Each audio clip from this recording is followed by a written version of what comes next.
Oh. Talagay. So what's up guys, ngayong hapon ay 4:05 na. At dito na magsisimula ang ating paglalakbay patungo sa laot. Sama tayo sa paghuli ng liwit-liwit. At syempre hindi mawawala dyan.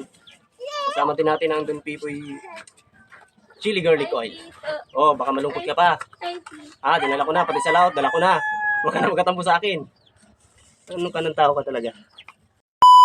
Dito ay nakasakay na kami sa bangka at patungo na kami sa laot kung saan ay maghuhuli kami ng mga isda. Hindi namin alam kung anong naghihintay sa amin sa laot. Maari kaming abutan ng lakas sa laot, malakas na ulan, malalaking alon at malakas na pagbugso ng hangin. Ganyan ang mga kinakaharap ng isang mangingisda. Ngunit hindi kami nawawala ng pag-asa. Sa puntong ito ay halos malayo na kami sa tabi. Hapon na nga kaming umalis dyan pero kung makikita ninyo ay tirik na tirik pa rin yung araw. Masakit pa rin sa balat yung sikat ng araw kahit na ganitong oras na. Paki-comment naman po kung nagustuhan ninyo ang video na ito. Huwag nyo din po sanang kalimutan na i-like and share ang video na ito. At syempre paki-follow na rin po ang aking page. At syempre kung nagustuhan ninyo ang video na ito ay gagawa pa ako ng maraming content tungkol sa pangingisda. Sa mga oras nga na ito ay naghahanap na kami ng boya na makakapitan. Sa mga hindi po nakakaalam, ang boya po ay styrofoam na palutang-lutang sa dagat. Ito po ay mayroong napakahabang lubid at mayroong pabigat na bato sa ilalim. Meron din nga po pala itong dahon ng nyug o kayakas kung tawagin dito sa amin. Ang purpose po ng boya ay para bahayan o silungan ng maraming isda. At dito nga po ay hinahanda na ni Papa ang aming gagamitin sa paghuli ng isdang liwit-liwit. Malaking tulong din nga po pala ang boya sa mga mangingisda dahil bukod sa nakakahuli dito ng marami at iba't ibang klase ng isda, ay nakakatulong din ito kung sakaling magkaroon ng problema ang makina ng bangka sa gitna ng laot dahil maaari nilang itali sa boya ang kanilang bangka upang hindi sila maanod kung saan saan. Dito nga ay pumesto na ako at tinulog ko na rin sa tubig ang aking gagamitin sa paghuli. So ayun guys, it's already 6:45 ng hapon at wala pa kaming nahuhuli maskisa. Pero still hoping na makahuli kami. At sa halos isang oras ng paghihintay ay sa wakas meron na rin ako dyang nahuli. Mabilis ko nga dyang inihila pataas yung isda at baka nga makawala pa.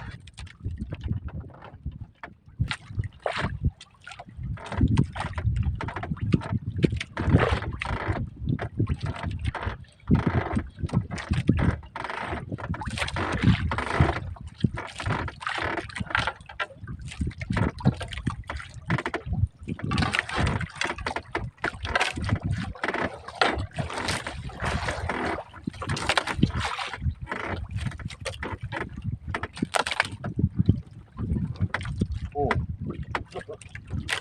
Ayun yung tagawa, napilig-pilig yan eh.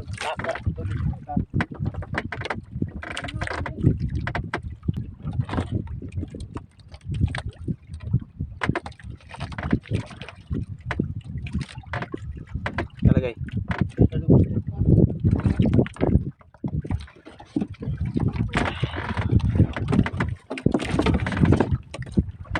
At yan nga guys, kung makikita nyo ay sobrang saya ko dahil sa wakas ay nakahuli rin kami. At ilang sandali nga lang pala ay nakahuli na din dyan si Papa. Maingat nga dyan tinatanggal ni Papa yung pambis sa isda at baka nga siya ay masugatan dahil sa sobrang talas nga ng ngipin ng isdang ito. At ayan nga, ilalagay na ni Papa sa styrofoam ang aming huli. Dyan nga guys ay 2 piraso na ang huli namin at ilang sandali na ang ani ay nakahuli na naman ako dyan.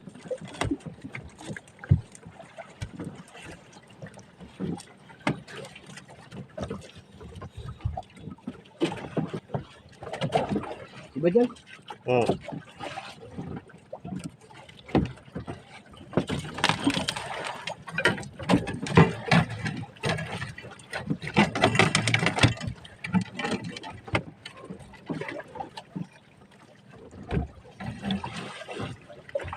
Yan nga guys, kung makikita nyo ay malaki-laki pala yung nahuli ko kaysa dun sa nauna. Ayan o, gumagalaw-galaw pa yung mga palikpik niya o. Sa ulo ko nga pala yung hinawakan para hindi ako makagat. At buti sana kung kagat lamang ng langgam yung mararamdaman mo. Mas gusto ko pang makagat ng langgam kaysa makagat nito.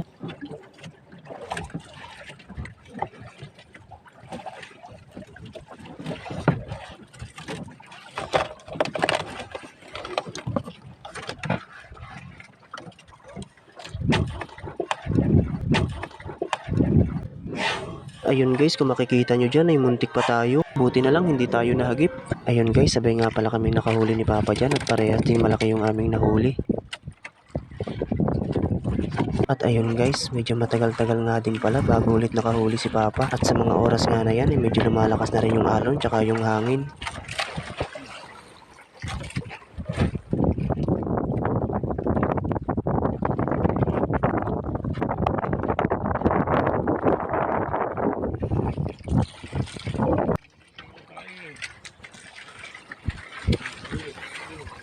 Makalipas nga guys ang siguro mga 3 oras, ayan na lahat yung nahuli namin.